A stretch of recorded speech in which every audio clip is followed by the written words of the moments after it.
This is a shir according to our order of learning Sefer Hamada, which is, where's my Sefer Hamada? There's two of them. No, where is it? Okay, I have this one. I don't know what that one is. And also studying, in general, in the whole general terms of Sefer Hamada, and giving each halacha one visit. So we're up to Hilchos Avoda Zara, and it's also Erev Pesach, as everyone can see. So it's going to be also the Pshat of Pesach, obviously. So the first question, I think we already answered the first question, which we have to ask for every one of these groups of halachos, which is why they belong in Sefer Hamada. And the answer for Hilchos Avoda Zara is very clear and simple. It's actually a separate category. We discussed this, right? Did we discuss how Avoda Zara is not part of Hilchos Avoda Zara? Yeah. Went through that, right? It's not Yesod HaTorah, unlike what most people think. That the Rambam thinks Avoda Zara is bad because it's not true. That is not true. It's bad because it leads people away from the truth. But it's not in itself false, and it's not even clear, although, of course, the Rambam is very careful not to tell this to anyone because he thinks it will cause people to do Avoda Zara. But the basic problem of Avoda Zara is not that it's false. Unlike the rationalist, enlightenment pshat of the Rambam, where the whole point of a human being is to believe true things and not false things, the Rambam does not actually believe that. The point of a human being is to be a complete human being, which includes knowing all truths, but that really means all the important truths which sort of form your life. So it's actually much more holistic, or much more. It basically answers the question of what a human being is in a way that the sort of dualistic, rationalistic, enlightenment way doesn't. Right? So that's why the whole argument with someone last week, why the Rambam doesn't like astrology, and said, well, just because it's wrong. That's not right. There's many wrong things that are not bad, or not as bad. They're somewhat bad, but not as bad. But it's wrong because it leads you on the wrong way of life. And the truth is supposed to lead you on the good way of life. So it's sort of circular, yeah. And the good way of life is the one that's supposed to lead you to the truth. But the ultimate truth, just like we say that God is true, and God has like a name called the truth, right? In Arabic, God is known as the truth. And also Jesus said, I'm the truth and the light and the way, whatever. Anyways, it's the old language of talking of God as the truth, which is maybe in the Torah, Hashem lekechem emes, Rambam likes that pasuk. And God is the only truth, because He's forever and because He's necessary. Anyways. So that's the truth. And those truths are Hilchos Avoda Zara. Everything that says Hilchos Avoda Zara is true and eternally true. Hilchos Avoda Zara is not eternally true. It's not. That's why it's there. It's there because these are ways of worship, or ways of being, or ways of acting that lead people away from eternal truth. And we'll see exactly how in the first chapter. And that's why you could already notice in the header of Hilchos Avoda Zara, it actually has two things in the header, which is very important to notice. So it's not called Hilchos Avoda Zara, it's called Hilchos Avoda Zara v'Chukos HaGoyim. And that's an important thing, because basically Avoda Zara is Chukos HaGoyim. Or basically half of Hilchos Avoda Zara are Chukos HaGoyim means Goyim. Goyim doesn't mean Goyim here. Goyim means Avoda Zara, of course. Like we've discussed in Hilchos Shoftim, that often when we say Goyim, we mean bad people. Or basically Avoda Zara people. And Hilchos Avoda Zara, in contrast to Yisrael, which is good people. Yeah, exactly. And of course, and then when we say Metchila Avoda Zara v'Zayni, we'll talk about this. It means once the world was in error, and then it was not in error. It doesn't mean we're the better people than everyone else. That's not the message according to the Rambam. Of course, we're the better people because we know the truth, but it's contingent on that. And that's why it's Hilchos Avoda Zara v'Chukos HaGoyim. In other words, these minhagim. Chukos means minhagim, right? Not laws. Chukos in the sense of minhagim, or ways of life, or ways of doing things, which were done by the people who had mistakes about basic things, about God and the universe and everything. And therefore, from this big campaign that the Torah has to stop Avoda Zara is very, very much accomplished by taking away all the ways of worship and the ways of action which Avoda Zara did, or sometimes reclaiming them. It's complicated exactly how it works. But in any case, it works like that. And that's why if you'll read, we read in Meren Nevuchim, Chelek Gimel, Perek Lamed Hay, where the Rambam goes through his list of 14 categories of mitzvahs. He has the second category being Isra Avoda Zara, which is not Nesina Sadeis HaMityos, but La'amei Sadeis HaMityos v'Lash'iram L'Netzach B'Hamoin. So to make true, and of course true opinions don't have to be made true, it means to advertise, right? To educate by the truth, and also to make sure that they stay there forever in the masses, in the Hamoin, right? And the Hoi Polloi, and the people, which is not something that has been done without Hilchos Avoda Zara. The truth does not enough for that. You need also education, right? And that's the principle of Hilchos Avoda Zara. So we know that. We also know what things are included in this, according to the Rambam. Are you saying that because there's no positive thing called falsehood, so that's not the issue with it? Or is it just in general? That No, well, for many reasons. One is because the basic thoughts that the Avoda Zara are based on are true, like the Rambam will explain. For example, the idea of there being mediating beings, which the Rambam sees as the the cause of Avoda Zara, the stars or the angels or whatever they are. It's true. Unlike what the modern Rambam mistake is that those things don't exist. The Rambam, of course, think they exist. Not only do they exist, you can't understand anything if you don't understand those. But in Mishnah Torah, he more or less ignores them. Even when you read the first 4 chapters, you'll see it says there, but in the rest of the book, he really ignores the concept of malachim and the concept which are the mediating beings. So that's the important thing. He thinks that Avoda Zara is originally, of course, there's many versions of Avoda Zara, many levels and things that happen because this is the problem that leads to different mistakes. But the pure Avoda Zara is actually not based on falsehood at all. And it's not even clear. He does usually say that the worship, not really true that if you do these actions, you get to those things. Not entirely clear why he thinks that that's wrong. I mean, I don't know for myself 100% why. But even if that's wrong, that's only a very small mistake. That's not the basic reason why Avoda Zara is wrong. Avoda Zara is wrong because it leads people away from the truth. And it's not even necessarily based on falsehood. Of course there's falsehood, but by the way, there's also falsehood in the true religion, known as necessary beliefs. And so falsehood is not, right? This is what very much confuses those Rambamist people. Because then they have to deny the whole concept of the necessary beliefs, the whole concept of the noble lie, as Plato called them.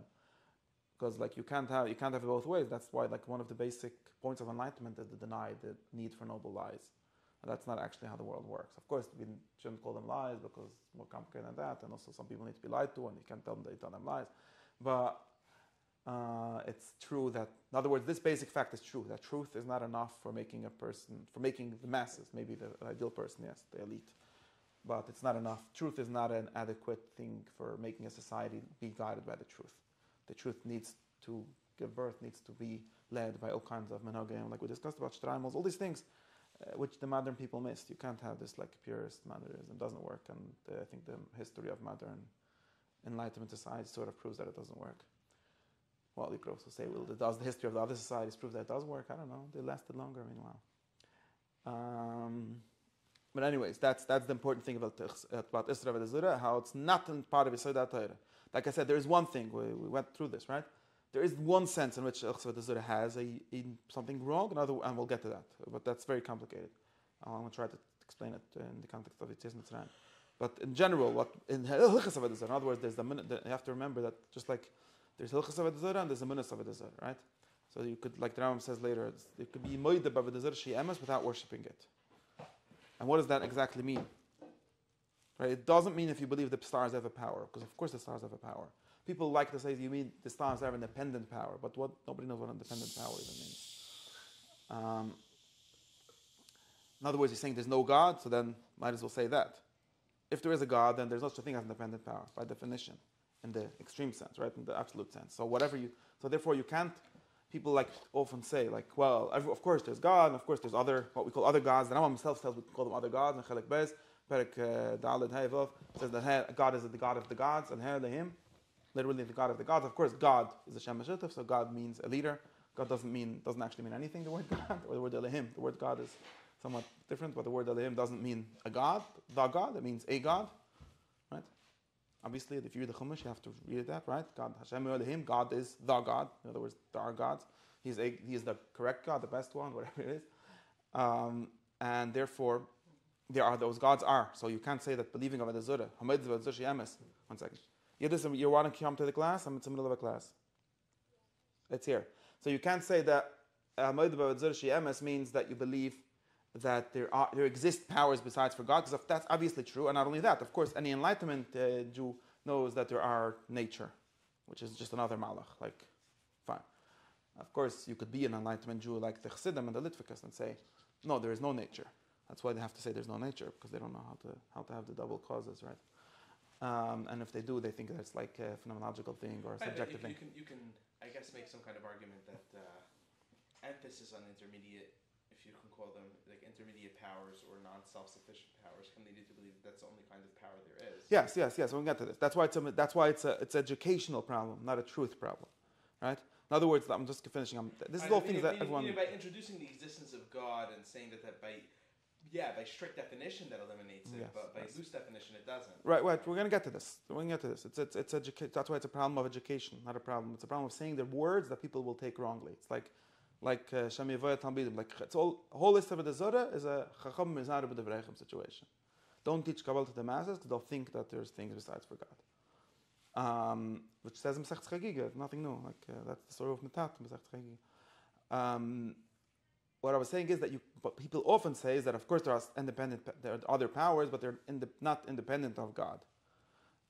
People often say they're just puppets of God, right? And that's wrong. They're not puppets of God, because then they're not powers. You can't have this way. You can't have it this way. They're not true that they're puppets of God. It's not true that the angels and the nature are puppets of God, because then nature doesn't explain anything. And the whole point of having these powers is to say that they are powers. They are real things, and which means they have power, which means they do things.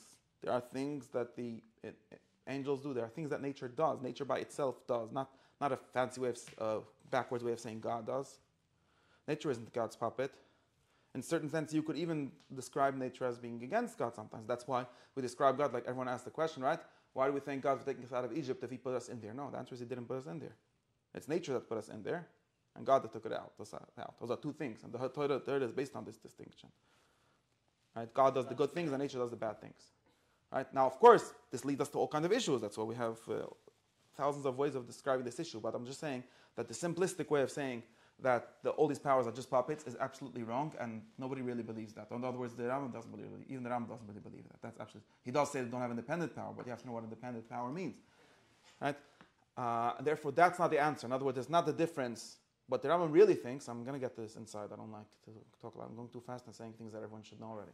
What we really mean is that there's a different meaning of the word power when we say God's power and when we say created powers. Everything else being created, right, or secondary, right? And the different meaning is that God's power is primary and they're secondary. That's the way the Neoplatonic language.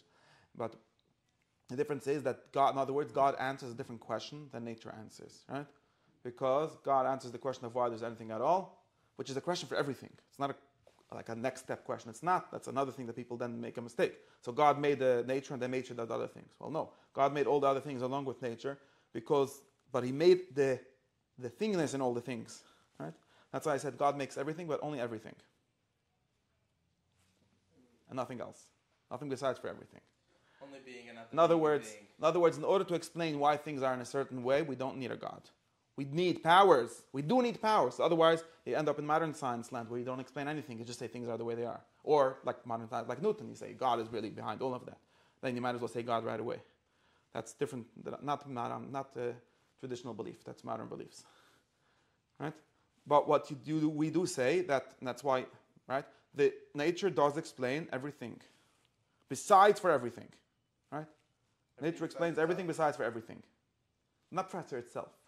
It does explain itself in some sense. It explains the it doesn't explain. It explains in Aristotle way. Well, not exactly. We could say explains all changes, but doesn't explain the existence of change per se, right? Oh, that's the Rambam says that. Or you could say it explains even the existence of change, but it doesn't explain the existence of being at all. It is right. The being in Hasidus, yes, right? Or right, but it's more complicated than that. That's why I made it complicated. But in standard language, we say it explains yesh me yesh, but not yesh me ayin. But that's not a very good formulation for many reasons. But in any case, it explains, right? But that means that God is responsible. The God, right? What we call God is responsible for anything being, but it's not responsible for what that being does. Of course, ultimately is, but that's the responsibility for God. We say we ascribe to God, and the responsibility we ascribe to everything is different. Has a different meaning, although it's the same word. It's responsibility in design, but not implementation, right? No, it's in being, but not in anything else. Right? In being and not in anything else. It's responsible for the being of everything, and not for anything else, any other facts about anything. Of course, it's responsible for the being of those facts, but not for those facts as the way they are. That they are, not the way they are, right? And this is why you can have independent power, no problem. You can't have independent existence. That's something else. People keep on confusing this because they think that existence and power are the same thing. But it's not the same thing. Not in the Rambam's world. And not in any Again, not in any classical theology world. This leads to a lot of mistakes, I think, in the beginning of Yes. Like Bechira, people get confused about this, and that one goes like, what do you mean? God made nature, and nature does other things. Same thing, God made your nature to choose, and no problem. So who chooses you or God? You. Who made you have choice? Who made everything, the whole system? God. So the meaning in other words, when we say God did it, it has a different meaning, the same words, but they mean something very different than when we say anything else did anything. The word did it has a different meaning when it pertains to God than when it pertains to created things. Does this mean, I guess, so to speak, that the worst possible outcome of all these circumstances can be, if we agree that obviously within different worldviews, the variations become more and less, right? The scope of those changes, right? Depending on how definitive you ascribe the nature to the thing.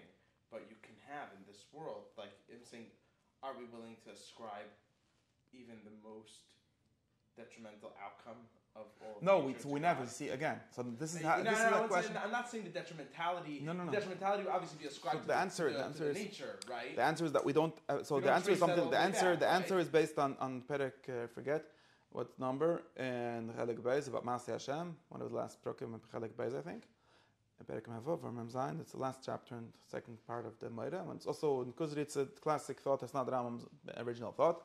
And the answer is that ascribing things to God, when we say Masei Hashem, right? Something is God's action, is not literal. Ever. Including when we talk about good things. In other words, the only true thing that can be ascribed to God, is the being of everything. And then that includes everything. The good and the bad, not as good or as bad, just as existing. The b'chinas mashehu, not the b'chinas shehu, but lo mashehu. Right? The existence and not the essence, or something like that. Well, including the existence of the essence, which is complicated. That now, we have a choice, a certain of choice, and this has maybe educational reasons also, or maybe some truth reasons, which go back to a different part of theology that has to be explained. Which is that we choose. This is religion. You see, there's a difference to religion and philosophy, even according to the Rambam. Very important difference, which is that according to philosophy, in other words, according to the pure way of reasoning, we only ever say that God did everything. We don't describe anything else to God. In other words, it would be absolutely wrong in the philosophical sense to say God made this table or God took us out of Mitzrayim. That is not true. God did everything, but nothing else. So saying God took us out of Egypt is actually not philosophically speaking true. In other words, it's not helpful. It's only helpful in the sense that it's like part of everything and God is everything. Which is like what the Hasidim would say, and then it's really weird. Like, so God is everything, so what do you mean God took us out of Mitzrayim? And who put us in? And like I said. But the Rambam understands, and this is important. If you don't know this, this should be like Aleph Beis. What we understand is that there is religion. Religion is something that I'm calling this religion now. Religion is something that exists at the level of human language, or at the level of human worldview building, however you want to call it, which is not entirely the level of just to be a philosopher. Just be a philosopher, you would only have to contemplate the basic truth. But since we're more than that, and like I said, I think there's also some truth behind this, but it has to be explained better. And it's not clear how. In the Rambam's world, it's not clear how. But in any case, religion means that we sometimes skip causes. In other words, that we say things were caused by God in the wrong way, sort of. We say God took us out of Mitzrayim. God does all the good things. We never say that God does bad things. Right? The Rambam says we never say God does bad things, and that's actually not even true. That's what I said. There's also a theology there, because according to the Rambam, God actually doesn't do any bad things. There's some difference in the way that good things happen and bad things happen, which really makes the good things ascribable to God and not the bad things, because bad things are part of the deficiencies of nature and of matter, and God is the one who imposes form onto matter, although this is complicated because God created the matter also. That's why it's complicated, but in any case, God didn't create matter because matter doesn't exist. This is the Rambam playing with different basic schools of thought that don't entirely add up. But matter doesn't exist, basically, so you can't really say that God created matter because it doesn't exist. It's just ability to exist. So that doesn't exist. Sometimes we say that it exists, but anyways. I think this is the distinction This is Chelek Gimel. Why a nevuah could go back for good enough, for bad enough. Maybe. Maybe. He's not even saying he's doing it. Maybe. Think about that. Point is, interesting thought. I don't know. But the important thing is that God, so again, there's a very important distinction between religious language, which is very important, we need it. Maybe philosophers don't need it, but we're not philosophers, or not all the time, and so on. And religious language. Religious language has this thing where we ascribe things to God in sort of incorrectly. In other words, of course, correctly. Of course, it's true. So number one, it's true in the philosophical sense. Whenever you say God took us out of Yitzias Mitzrayim, it's true. Nobody else did. He's responsible for everything ultimately. And we sometimes say in the first cause way. And people get confused. People think that first cause is the same as the second cause. The first cause is a qualitative difference, not only like a first in the chain difference. First cause is the different kind of cause and all the other causes. So we say God did it third cause, and we really mean the first cause is just like a shortcut in language, where we skip a bunch of causes. That's how the Rambam describes it often. And secondly, like I said, it's by choice. In other words, we don't only ascribe good things to God, and that's sort of true because God only causes the good things. In a sort of like the second way, right? Because in the existence, it's not a difference, but it's a difference in the God. Like I said, that's why I said before that God is not the Rambam's God is not simply the God of existence. It's actually more complicated than that. It's also the God that causes movement and causes form. God has more, unlike what it seems from the third proof from Ibn Sina's way of thinking. The Rambam mostly is an Aristotelian, and mostly his God is the one that gives form to everything, or and causes ultimately all movement. Well, because things aspire to him in form. Yes. He does. So he doesn't do it. It's whoever. Yeah, right. But that's more in some way, right? That's why that's the difference really between in the Rambam. That's the difference between Hashem and Elokim, right? When we say God is Havai, Havai means the first cause, the cause of existence, the necessary existence, and that's all. But we also say God is Elohim. Like it says in the first chapter, right?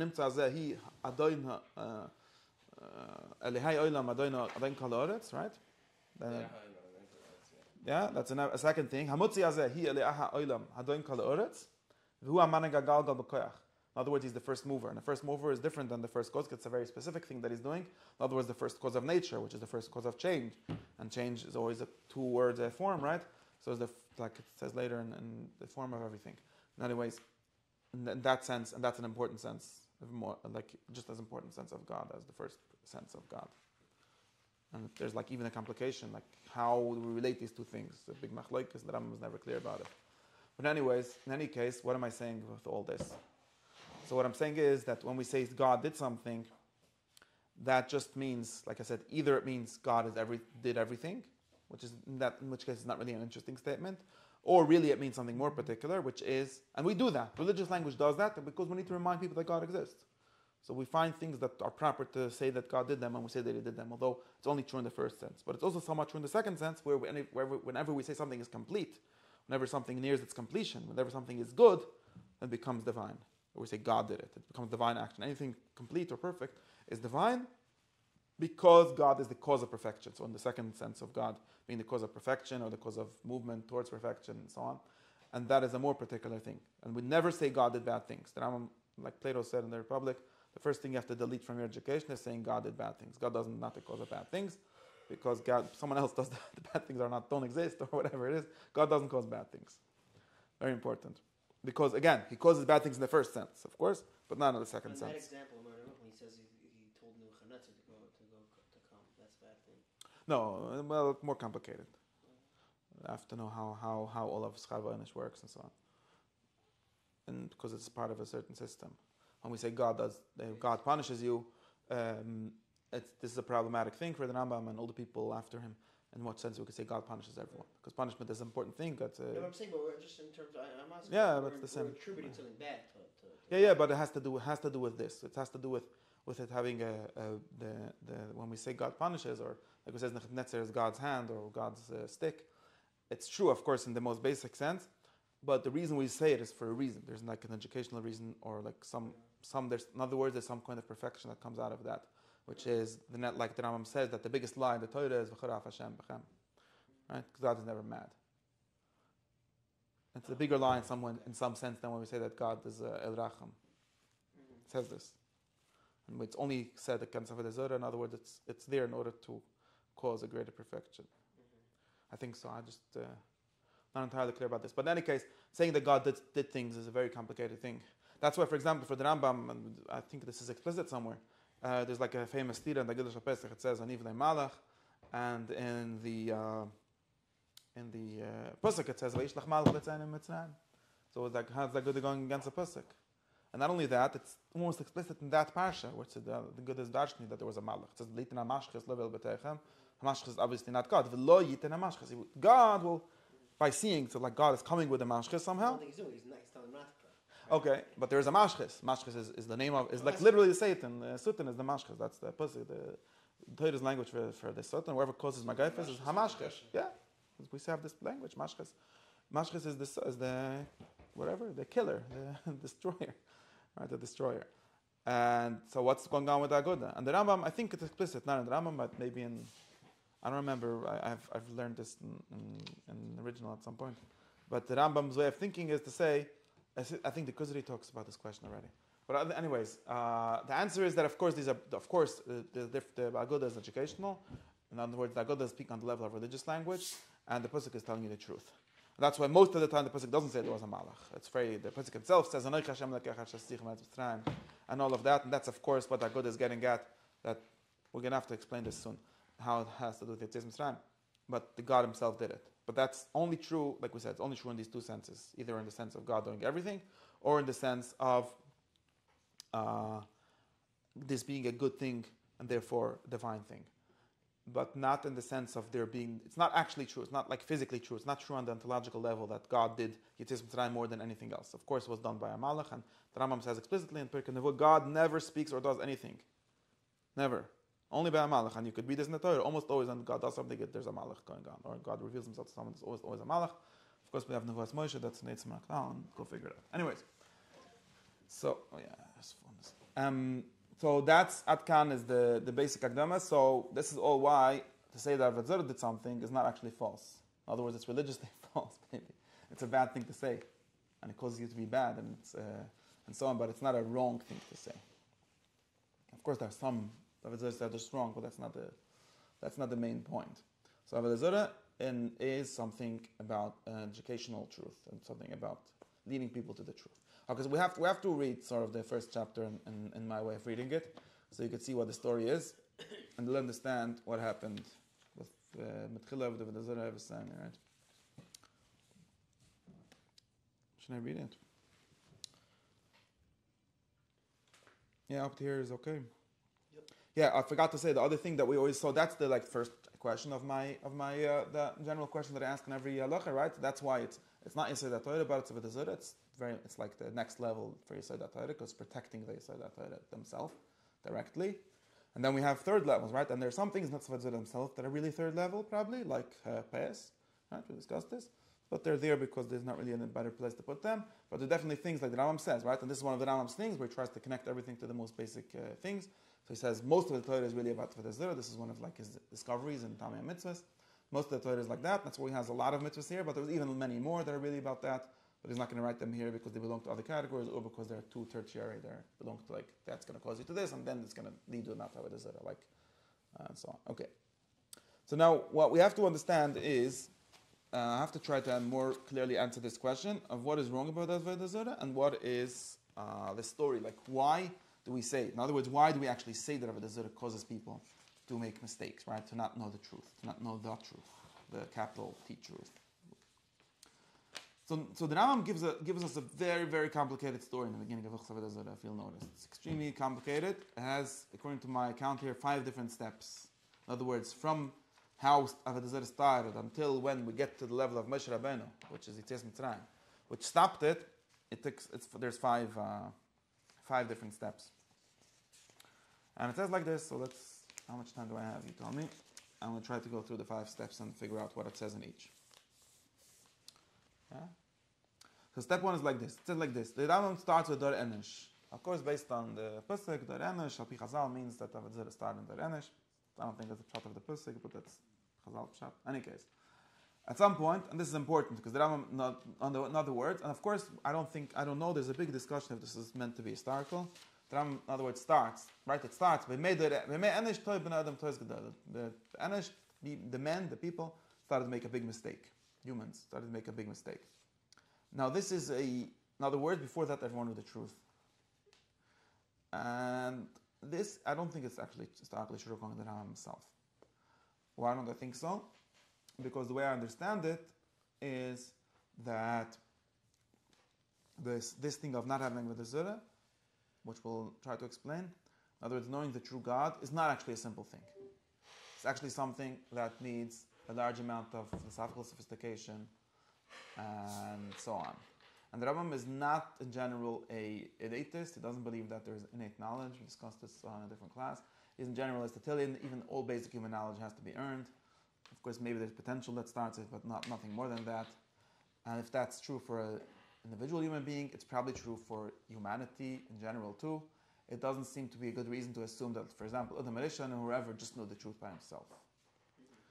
That seems to be an unreasonable assumption. And whenever the Rambam discusses Avraham Avinu and discusses Moshe Rabbeinu, he describes them as the first philosophers discovering deep, very subtle, sublime truths, which were not simply accessible to everyone. Like before, there was some mistake that covered it up. That's why he's going to go against the shot that he got it at 3, because that makes it Yes, innate. also. So therefore, I think that this first thing that where he says that this happened by Lederer Enash, there's the reason why he says a story like this. Of course, the Torah has to sort of have the story like this because the Torah has God talking to Adam. And of course, we don't know if that's meant to be literal according to the Rambam. It's possible that that's an ideal description of the Mishnah, an ideal description of the ideal human being, in which case it makes sense. That's what I'm saying. This is the Rambam's interpretation of the Parsha of the Mishnah, and also the interpretation of the reason why he's doing this. Because the Rambam wants to explain that this is secondary, right? The truth is always primary by nature, by being true. And the mistake always comes after the truth. But that doesn't mean that in order of history, in order of human growth, the mistake comes after the truth. It might be the opposite. Maybe the pshat It's you usually think the it means. opposite. What I mean to say is that maybe the pshat is the way you think it means. That in Enish they tackle the first people do it and they made a mistake there. What do you think the pshat in the pasuk, Pasha pshat in the pasuk is? No, it's not going to work with anything here. You could say, I understand what you're trying to say, but I don't think it's going to work here. But not my pshat. I don't know, maybe. Maybe they tried to discover God and they made a mistake. Whatever you could say, like, I'll tell you, okay, wait, we'll get to it. So let's say the story in the opposite way. Okay, in other words, I think there's reasons why the Rambam says the story in this way, as if there was a ideal age where everyone just knew the truth, or maybe they were all philosophers. I don't think that's historically reasonable. Of course, in the Torah, it seems that way, although not even that is not clear. Like the Pusuk of Azach Alikra might signify otherwise, right? According to the Pusuk Pshat. The simple Pshat, if Huchal means began, then it says that God was discovered by Enosh. And what happened before that? Who was speaking to Adam? Who knows? I don't know. That's what I'm saying. I understood what you're saying. I understand what you're saying. But I don't know if that's a simple pshat, and it's complicated. And nobody knows what the Torah means to say with the stories of the Mishnah and all of that. But anyways, I know that there's a reading based on the Rambam and based on many other good Jews that's just in the description of the ideal human being. And it's definitely true that the Rambam wants you to think that the ideal human being is one that knows the truth. So maybe that's why. Maybe there's other reasons. No, I don't know. But, okay. But then he says there was a mistake. Now, what is the mistake? And he describes the mistake in a very simplistic way. I think that the way he describes it here is also incorrect. And ultimately, and it says differently. He says like this, their mistake was like this. They said that God, you see, so according to him, they already knew that there was a God. It's not clear that they knew what that means, right? That's really the question we have. But he says there's the God. Of course, we're meant to read this as the true God. He created the stars, he created the spheres to Lahanigas Olam, right? I never knew how to exercise providence over the world. That's the best translation I could give. Lahanik, to manage, to order, to exercise providence. All these things mean the same thing. And he put them in the heavens and he gave them honor. Now, honor just means this, right? And they're his servants, sort of. So therefore, we need to praise them, we need to give them honor to. That's God himself. God himself. And like a svara here, just like a king has servants and he wants you to honor it. Like, in other words, by honoring the servants, the king's men, you honor the king. So too, we should honor the God's great creations who are actually great. So that was the mistake. This was the mistake that the Dar Enesh, the Chachmei Yadar, he said that the Chachamim, they weren't dumb. They had a good logic, and this is what they said. And as soon as they thought this, they decided, okay, let's build. So how do you honor the stars? This is a step missing here. Like, why would someone think of this? I don't know. But the Rambam says, since they've decided we have to honor God's creations, these great ones, right? Not the bad ones, the good ones, the elevated ones, the supernal ones. So they started to create them halachos, like build temples to the stars and the spheres, and give them sacrifice, and speak of their praises, and to mishtachvet to them. in order that by this they will, and this is like probably the most secret line, they thought that by this they are achieving God's will. Okay, in other words, this was the source of Avoda Zara, right? Ikr in the sense of shoyrish. This is the root of Avoda Zara. This is where it started. Okay. Now, what is wrong with this? He starts with this being a big mistake, but it doesn't say what's wrong with it. Right? He wants you to think that this is a good svira, and we're going to find out soon what the mistake is. Doesn't say there's any mistake, you see? There's nothing wrong, it's true. I mean, it's true in the sense of being a good svira, yes, it's true. I mean, think of a king. It's true that you don't just honor the king, you honor his servants too. They're also trying to know them? So here, it's missing a lot. It's missing a lot, this description, because number one, he describes it as if this is just like their mistake of what Ratzon Hashem is, like God seems to want this. And that is not really accurate. The Rambam himself, in the other place where he describes this, doesn't say that they just thought that this is what God wants. It says that they thought that this is a way of receiving prophecy, this is a way of achieving miracles. So like a trick instead of an actual method. I don't know if it's a trick. Just like all of nature. There's a difference between magic and worship, which modern people say I don't think is in the Rambam. I don't know. I think he says that this is God's will. In other words, how do you... It doesn't say, like, over here, it doesn't say what the purpose of worship would be, right? What is the purpose of worship? Okay, we have to honor them. For what? For why? Well, he makes it sound over here that just like taking the example of a human king wants you to worship, wants you to respect him. Why? There's also a reason for that, right? Because by that he will be able to run the country. The king needs respect. That's part of his job. That's what allows him to do things, to make things run well. And in order to that, you have to also respect the policeman who is representative of the king, the minister, and so on. It's not clear what that would mean for God, right? What does it mean to worship, to give respect, give honor to these little gods, to these servants of God, these ministers of God, so to speak, and therefore get to God? What's the point? Like, what's the analogy? Doesn't really follow through. Maybe you should know them. You should know what? Those things. Of course, you should knowing in the sense of like there's such a science. Thank you very much. Yeah. And what's the point? What do you mean? Show them the science of the sun. It doesn't say that. It says that is not worship. You see, knowing things. In any case, the religion of knowing the sun. Okay, and so this is not. No, they were not Noetic religions. I mean, that's not the Rambam's understanding. The Rambam's understanding is, in other places, that this was based on what he calls the belief of pneumatics, ruchaniyut, which is that somehow by doing these actions, you will receive, like I said, either prophecy or other gifts from these powers. And he seems to deny that works. The part he does seem to deny that works. He does believe that the spheres and the stars are responsible, have power over the sublunar world and so on. But it's not clear that he thinks that there's a way to receive their gifts other than the way of nature. In other words, by being a smart person and a prudent person and all of that. Doesn't seem to believe that sacrifice and stuff, of course, works. But he doesn't get into all of that. I think that because of this being a public work, he doesn't want you to know about that even.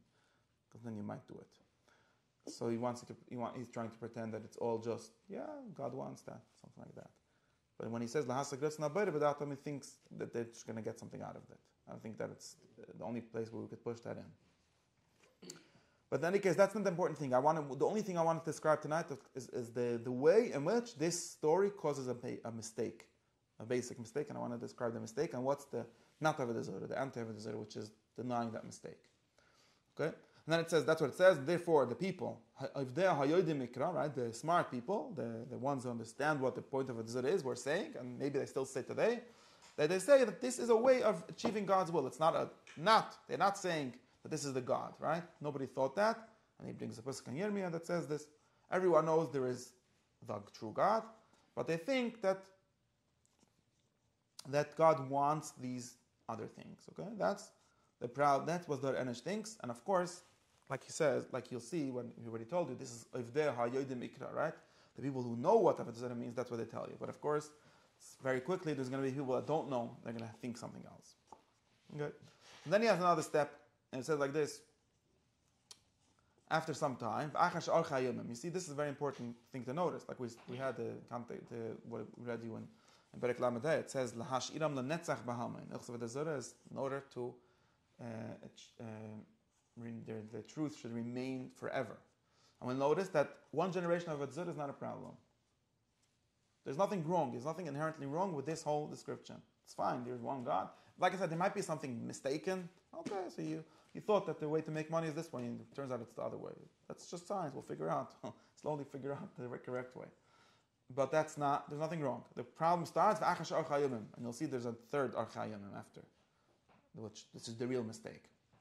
So the Archayimim is what's mistake. In other words, you might have a very good idea, but your children might not understand that idea, and that will cause something wrong. And the idea of Isra Avoda Zara is something about your children. That your children don't make mistakes. Or maybe your grandchildren. It doesn't say how many generations this takes. And he says like this, after some time, after many days, long days, there arose false prophets. And the false prophet, this is very interesting why you think that there's false. You see, the Doranj didn't have any false prophets. I don't know why. I mean, I can get into each detail here forever, but in any case, this is the second stage. There were false prophets, in other words, prophets of the stars, which are not actually false, by the way. They actually received messages from the stars, but he calls them false prophets here. It's another one of the little lies that he's telling us here.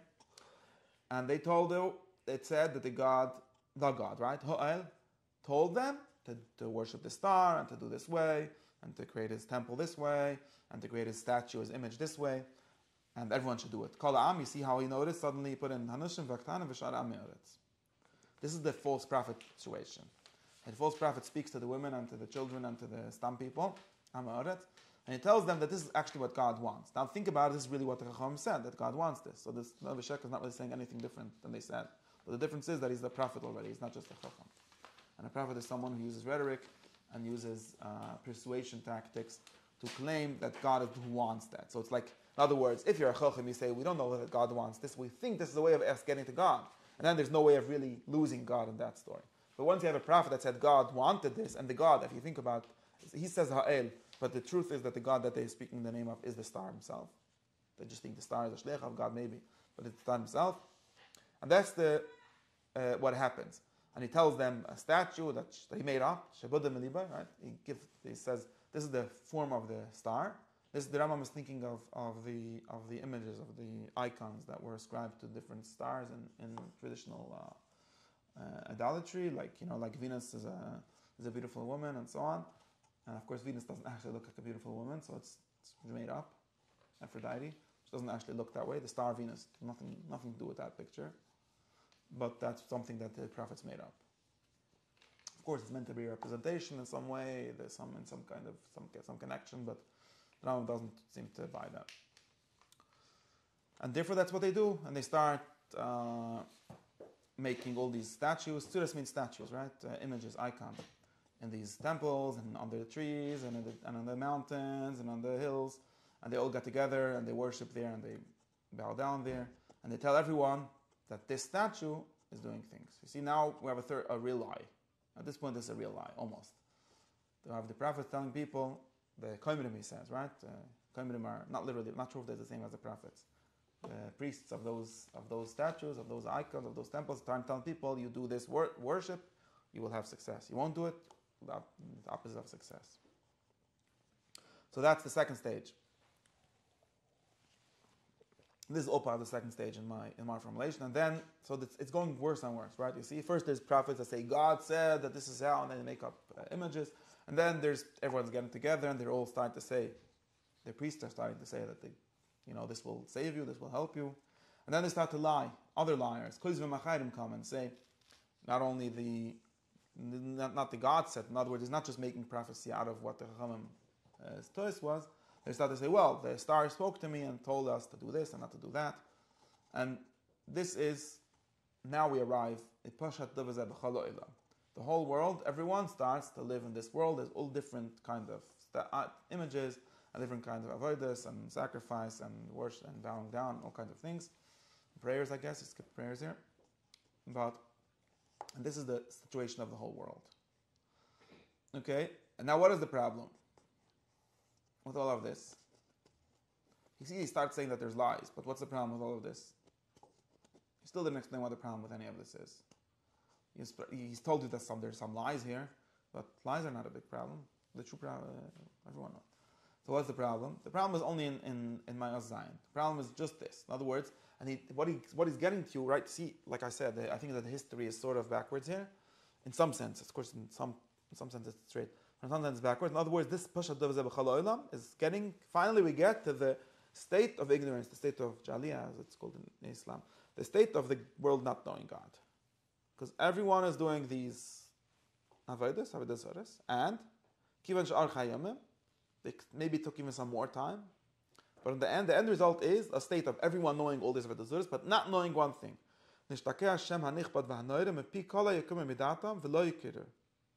Nobody knew at all the God. He's noticed what happened here. And he goes on to explain this, how this happened. Why?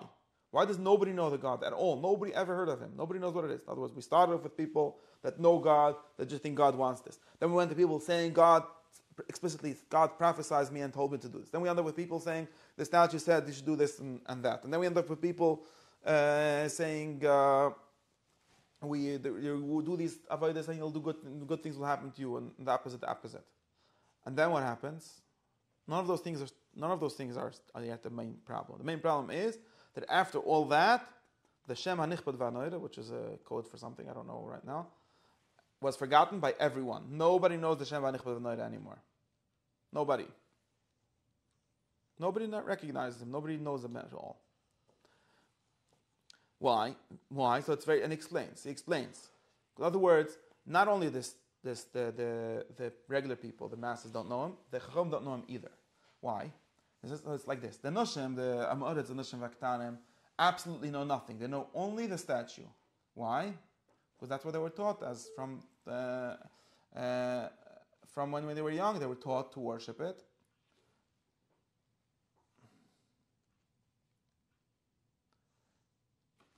And they know nothing else.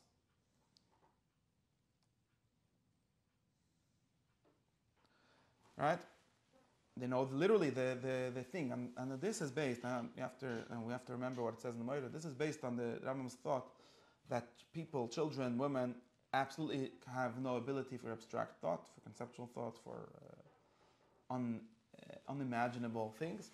So they can only know things that they can see. What they see is this statue, this building, this temple, and that's what they know. They know nothing else. That's what they were taught, that this is God. That's what they were told this, right? Now, there are smart people, of course, that don't make that level of mistake. Smart people do have some, the Chachamim Shabam, right? The priests, they're not making this mistake. The priests, you see, this is the important thing. I want to get to this. The priests are not making this mistake. The priests are not thinking, you see, like the Rambam, you remember the Rambam started, it's very interesting. The Rambam started by saying, and he says the Samoyed, nobody ever thought that the statue, like we make fun, right? And so on. Nobody ever thought that. Now we found that some people did actually think that. Who actually thought that? The regular people, that's actually what they thought. The child's picture is what takes away the mice. Now, of course, if you ask the Chachamim Shebehem, they didn't think that. The priests. What would they say, chase away the mice? So what did they say? It says, Hey, medamim she'en shem eli'ah ela kechuvim v'agalgalim she'nasu atziras ha'ele begdolim v'ledmusa. Right? So the Chachamim, the priests, they thought that there's, of course, that's not literally, but this form, this image is an image of something. It's an image of what?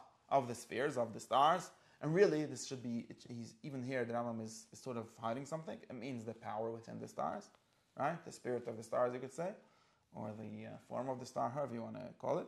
And that is what's an image of. And of course, the star is helping you through the image somehow, because having an image of a star, or an image of the soul of the star, really, we should say, is like a way of bringing the spirit of the soul of the star onto you, and then you can get what you want from it. So that's what the Chachamim say. Aval tzura elomim, this is another one of the Rambam's codes. Lo hesham akira v'lo yoyde ele yechidim ba'olam. So those yechidim must be the ones who didn't have the mistake at the beginning. But you'll see that suddenly there's yechidim. But it's not something that everyone can have. Why is this? Now this is an important, very important thing. In other words, the Rambam understands that the problem here is that there are levels of abstraction, and these levels of abstraction are also levels of reality, right? In other words, normal people know things they can see: tables, chairs, buildings, temples. That's how everyone, not unknown people, that's how every human being starts off his educational journey, his ride toward perfection. Now, smart people, you start being a little more complicated. You start realizing that that's not accurate, right? Because that doesn't explain anything. So you need to, the way he says it here, you start looking up to the stars. And what it really means, and what it says explicitly, and Moira, I'm not making any of this up, is that he says that this is what what he calls what did he call the Avoda Zara? The Saba, right? This is what the Saba believed. The Saba believed that the soul of the world is God. Many people I know still believe this. The Saba believed that the God is the soul of the sphere, really, the soul of the highest sphere. Of course, not the sphere. Here it says the sphere itself. It's actually being inaccurate. That's the soul of the world. Whatever power is that runs the sphere, and of course, there's a lot of them and whatever, and that's how the whole system works. Those are the smart people. They're not being dumb. They're not being just entirely materialists. They're not materialists at all, or not in this sense that we think usually. They believe in the soul of the world and the soul of each star, and that's the God. That's where they stop. And this is actually, the reason why they stop there is because their ability, their power of mind stops there, right? This is like Socrates' story in the Phaedo, where he says that he heard Alexander or something like that, said that mind is the king of heaven and earth. And he thought, that's what I'm looking for. I need someone to explain to me that mind is what runs the world. Nous, the abstract thing. And then he went to him and he started hearing that he's mixing mind with other things, so he doesn't either know what he's talking about. He's thinking of the soul of the world. He's not thinking of mind.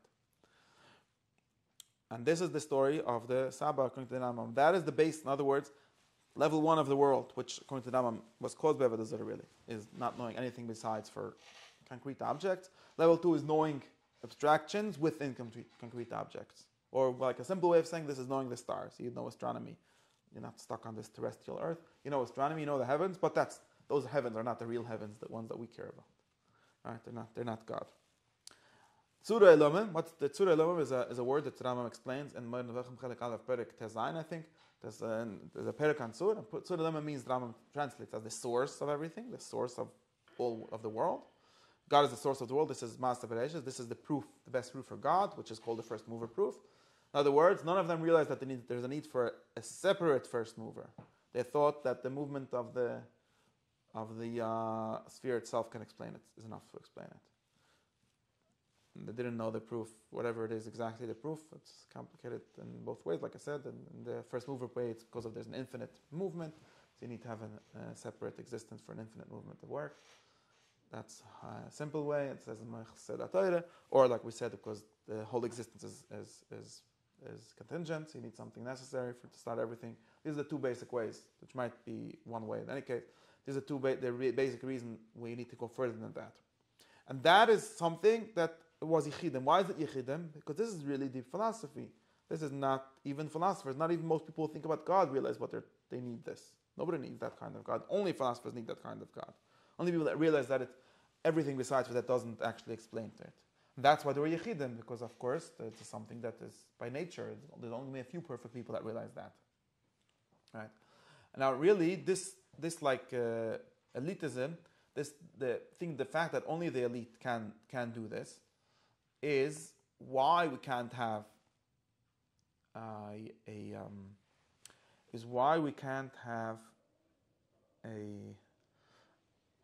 religion based on that, right? And why there's no prophet. Rambam in Maimonides says there were no prophet, even Avram Avinu, even those Yechidim didn't prophesy in his name, because you can't talk to people about this.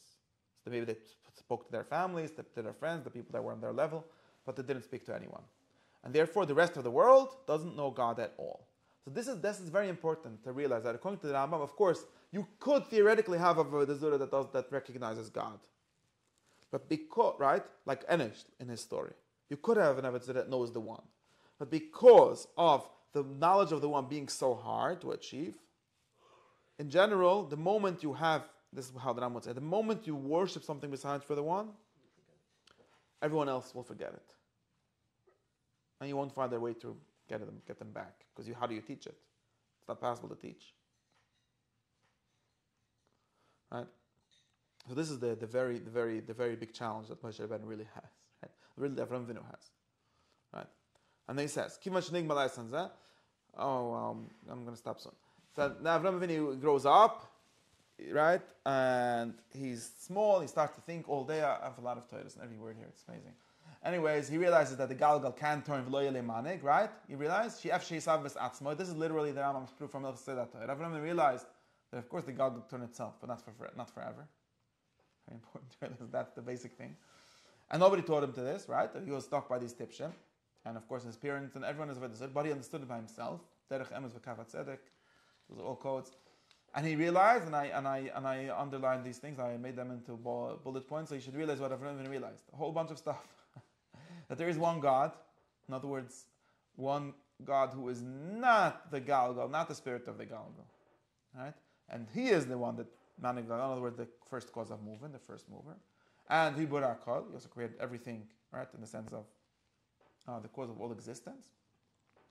You see, this is the important thing. This which is the Ikra Mun and Shlik of it. Like the Rambam says, this Anoichi is knowing that there is a God. That's Anoichi Avai Le'echa.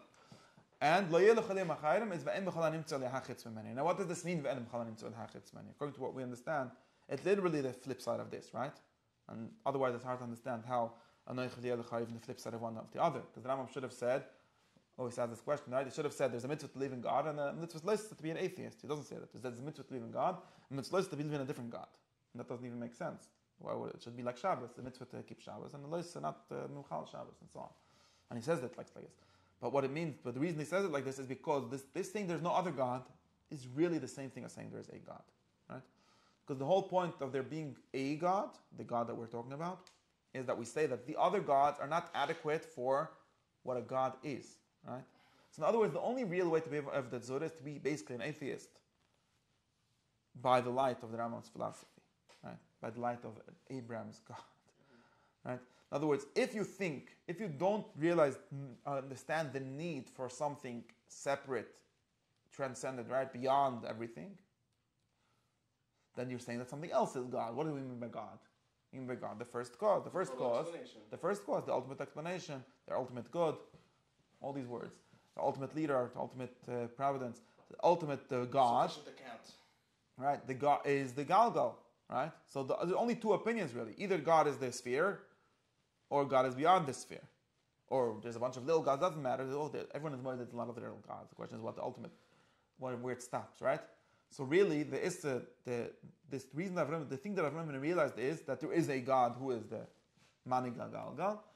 And therefore, there's no other God, right? This is not another thing, because otherwise you could say, why didn't he think he realized that there's missing something basic, right? He says, he realized what's going on. He said, there was that energy, right? All the people saying, so why did Avram go to the Chacham? And the Chacham said, okay, there's the spheres, maybe there was even one guy like that knew that there's really one God above all of that, and so on. That's not what Avram realized, that there's one God, and then how did he not make the same mistake of thinking there's a bunch of small gods, right? Of course he knew about those small gods. But he is the one that discovered some different kind of God, right? And therefore, there's no other God of that kind. Of course, there are other gods, but they're not that kind of God. This is why, according to the Rambam, this is the one point where Avoda Zara is a question of truth, right?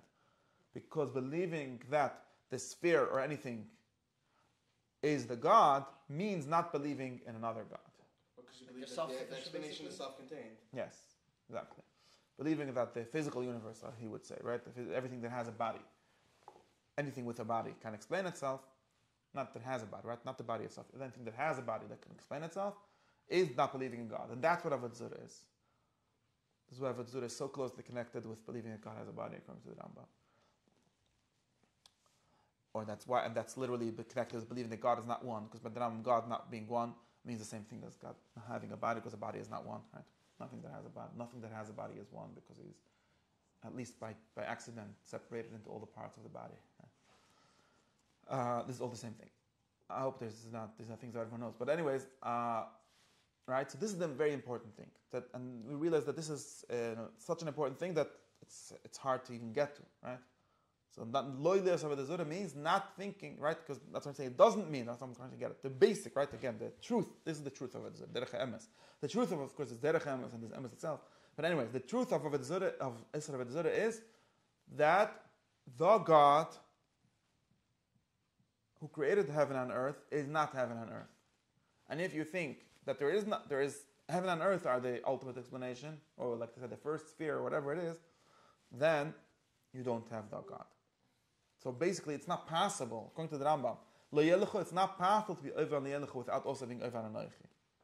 Like I always say, the only way to do it is to believe that there's no such a thing as explanations. And then you're only Mevatel Mitzvah Anoichi and you're not over on Liyelicha.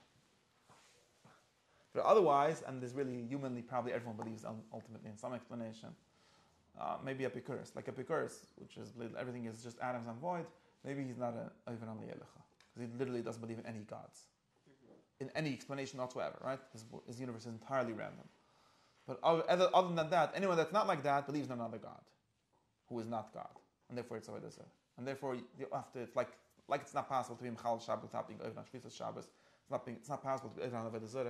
In other words, Avoda Zara is not Torah Enish. Not like most people read this perek and think. So therefore, Avoda Zara means making an intermediary between God and you. The Rambam says you're not allowed to do that, but that's a geder. That's a siyag. That's why I say this. This is the one point of Hilchos Avoda Zara where it's literally the same thing. This is like a mirror image of Hilchos Avoda Zara Perek Aleph. And he gives the story of Avram Avinu because he's trying to get Avram Avinu doing some major thing. He discovers something and it's important also that it's impossible to discover on the other way, because no prophecy and no tradition really can get to this. Now this is important. So now we go further. We realize he doesn't explain all of this explicitly here. I'm putting in a bunch of things that say in Maida, but I don't have time to read them openly. He says, Halacha Aleph is very important. He says he realized that everyone is making a mistake. But what caused them a mistake? Right? What caused them the mistake was Avoda Zara. See, this is something that Avram Avinu realized that nobody before him realized. This is Chiddush of Avram Avinu. It was Chanoich, Mizushelech, right? All the people that knew about the one God, they knew about the one God. But what they didn't know is why everyone else doesn't know of the one God. What did they think? Of course, that the one God is very hard to know. We're philosophers, we realize him, and everyone else is not, so no problem. That's what Shel says. Elohim, right? That's it. I don't remember. That's it called God. No, Kayin look at Elohim, that's what he is. Yeah. I don't know. That's okay. But now, Avram Avinu realized that there's something more going on here. He thinks that all these intermediary worships, all these worships of little gods, they're part of the problem. Why? Because think about it. You go to people, you say, this is God. And of course, most people don't understand anything beyond that. And there's reasons, there's all kinds of reasons that priests don't want you to think beyond that, because then they might not have panus anymore, and whatever, all kind of things. So, and Avram Avinu says, wait, why are we doing this? Why, something, maybe it's hard for everyone to be a philosopher. Why are you making it harder on them? Deliberately. Why are we teaching them about these temples, about these stars, all these nice things? And because of them being simple people who don't really understand anything beyond that, they forget the God. And even, that's the Rambam's historical or pseudo-historical theory, I think, where this is actually what caused it. What caused the whole problem was that after a bunch of generations of worshipping all kinds of things, with a good intention, without making a mistake, it caused people to make a mistake, because people are susceptible to these kind of mistakes. But we don't have to make it worse. So what's Avram Avinu do? And he starts to explain them, and he says, and I think that this word derech emes is very important, because by the Rambam there's emes and there's derech emes. And the way of truth is not the truth itself. The way is always the way of teaching the truth. And there's many other places where the Rambam has tshuva and derech hatshuv, or tzedek v'derech hatzedek, and so on. In other words, Avram Avinu, that's why Shevet HaTzlumim. Avram Avinu was the first. He said, Mr. Shelach believed in one God. He never broke any shlamim. Maybe in Terach even. Whatever, I don't know. They knew the truth. Why would they? Aristotle didn't break any shlamim. There were some other philosophers that did. Plato didn't break any shlamim. Why not? They didn't care about the people. To them was adequate the theory that they were smart people, and that's why we know the truth, and everyone else can't know it. Avram Avinu comes up with a new thing. We're going to start breaking shlamim. This is a very radical thing, and it's a big chiddush of Avram Avinu. And of course, he figured it out by himself. The Rambam has him, Avram Avinu figuring this also out by himself, without prophecy, because he realized this educational value. Yes, of course. In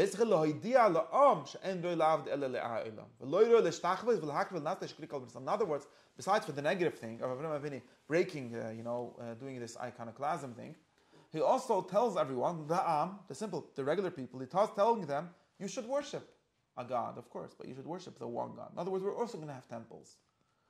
So in other words, the previous people were basic philosophers. They were leaders. There's most people don't understand anything beyond what they can see. And what they could see, in other words, corresponds to the things that, maybe things in heaven that they can't see, but the smart people could see. Okay, the scientists, right? They're scientists, regular people, and philosophers. Those are the three of them. And astronomers here, right? And therefore, why would we even talk to them about worshiping things they can't see and can't even think, can't imagine? So let them worship things that are visible things. The sun is a visible God. We can worship them. And Rav Maimonides says, no. We will tell them people to worship in visible ways, of course, the invisible God. This is actually, it's very hard to understand how he thought it's going to work. Not clear that it works. But this is the extreme chiddush. Both we're going to break the temples to the visible gods, and we're going to build a temple to the invisible God.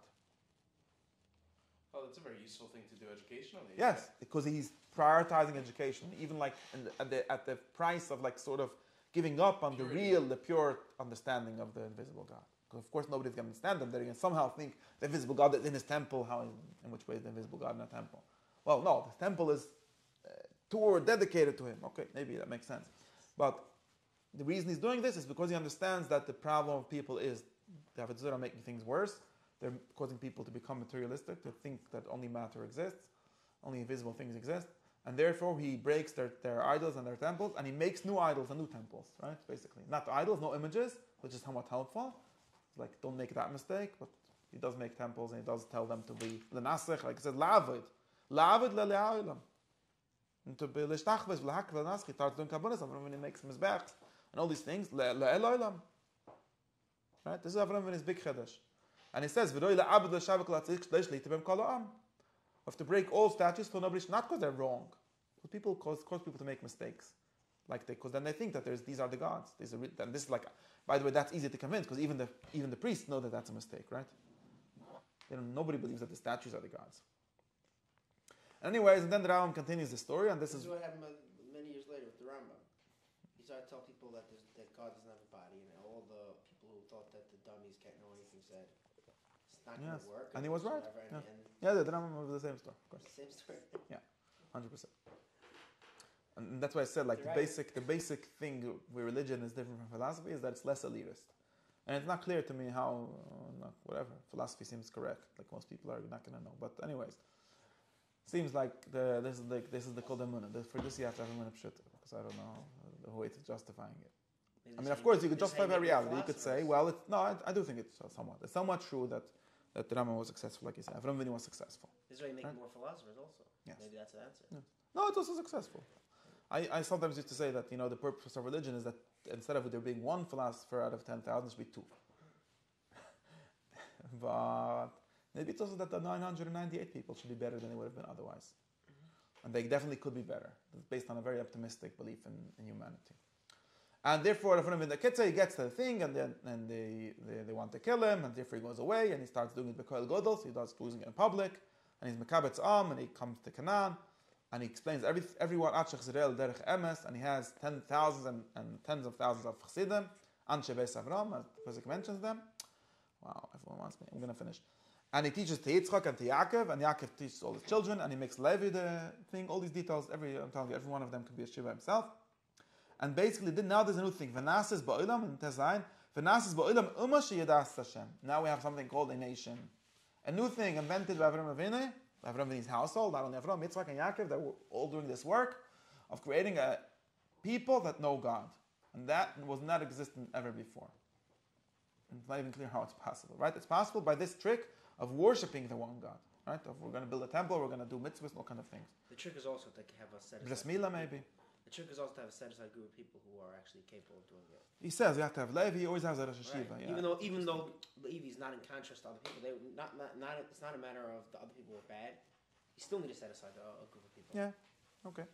Maybe. Which explains maybe the point of there being a nation that is a group of people. He doesn't. Ultimately, he wants the whole world to be this nation. But the point is that there is a nation. A nation means including everyone. A nation is not a group of philosophers. A nation is not a school. It's a people, right? A family with children and women and everything. You should set aside even among good people. You should set aside the best of that to make them representatives. I don't know if I have to look if he has things like this. But he does have this being a Rosh Hashiva always, and it's very important, by the way. And this is emphasized in the Maimonides also that Avraham, Yitzchak, Yaakov, they all taught in the way of intellect. In other words, of course, they did rhetoric. They explained to people because they're talking to thousands of people. They didn't only give proofs, but they all spoke in their own name. They said, this is the truth, this is where we figured out that this is the truth, and you should go in the way of truth, derech emes, because it's the rational truth, the sort of intellectual truth. Yes, exactly. Until Moshe Rabbeinu. And that's making it stronger, the same thing, right?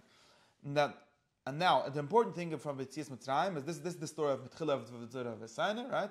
And it's important for the Ram that Avram Avinu himself was Avoda Zara. In other words, he figured it out by himself, out of, and I have Holderish to explain why Avram Avinu figured it out, but not for now.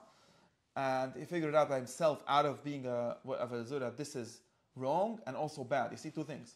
He figured out that it's wrong, of course, that God isn't the statue, it isn't the star, but also that this is causing other people not to realize that. And that's what he started teaching.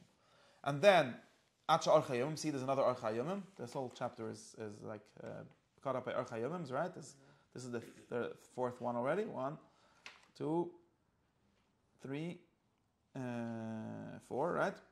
Now, in Mitzrayim, they forget the same problem. They end up also doing over the Zara, besides for Lowy.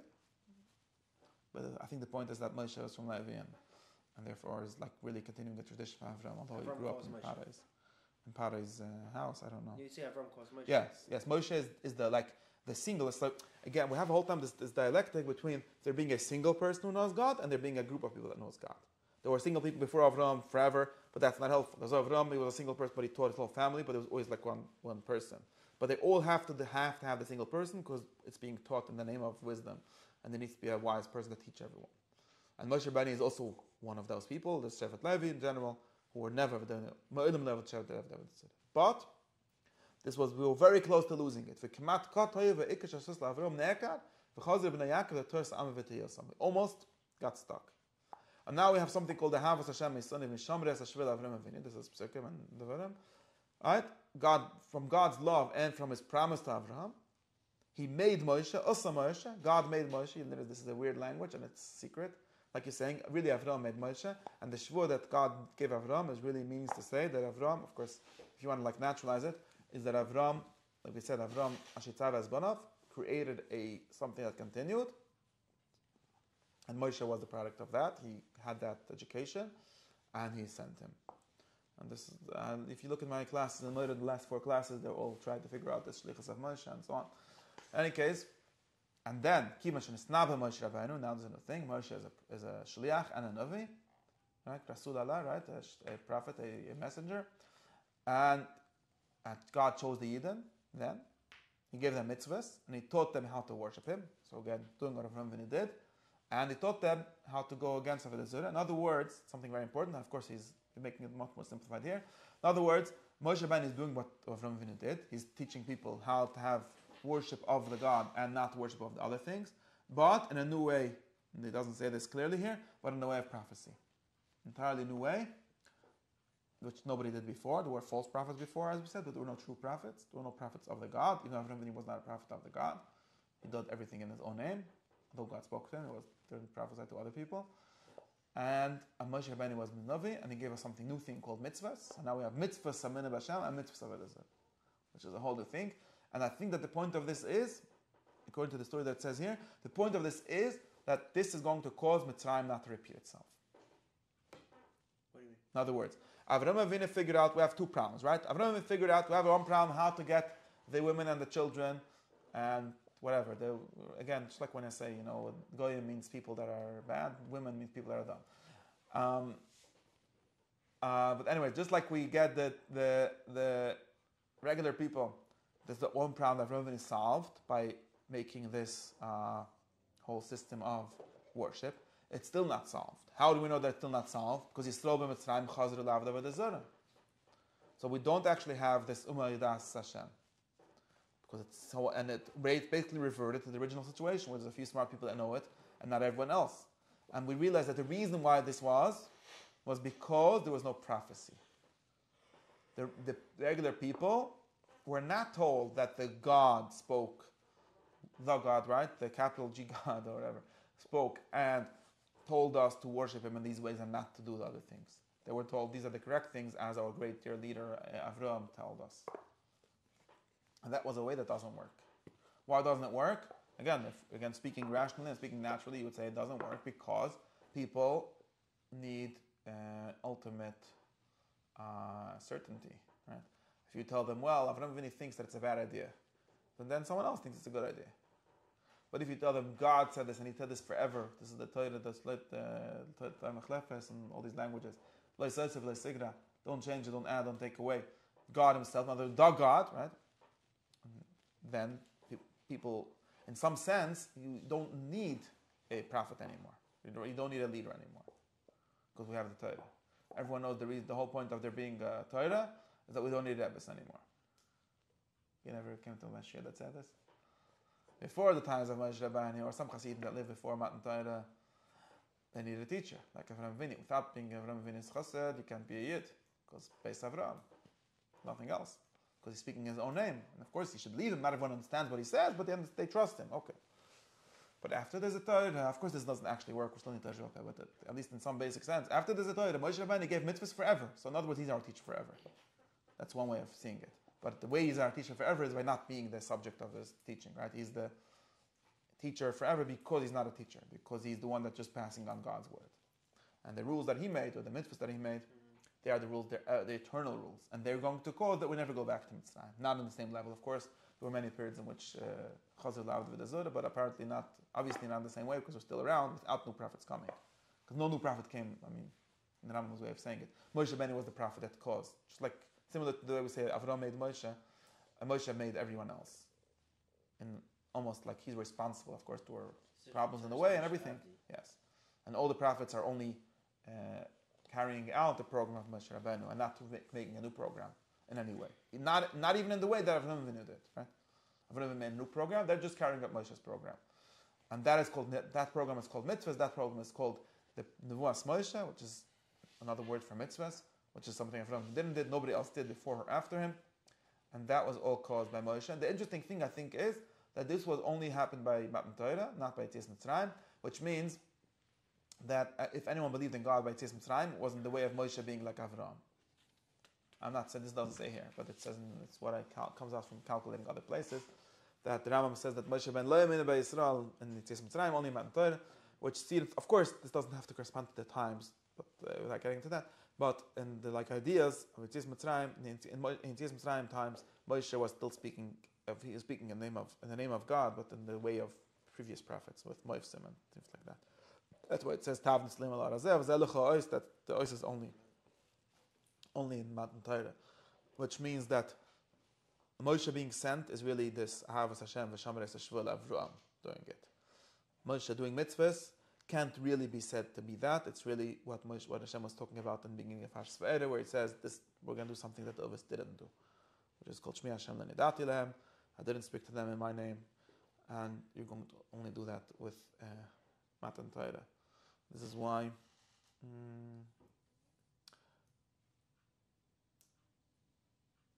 I don't know what this is why what.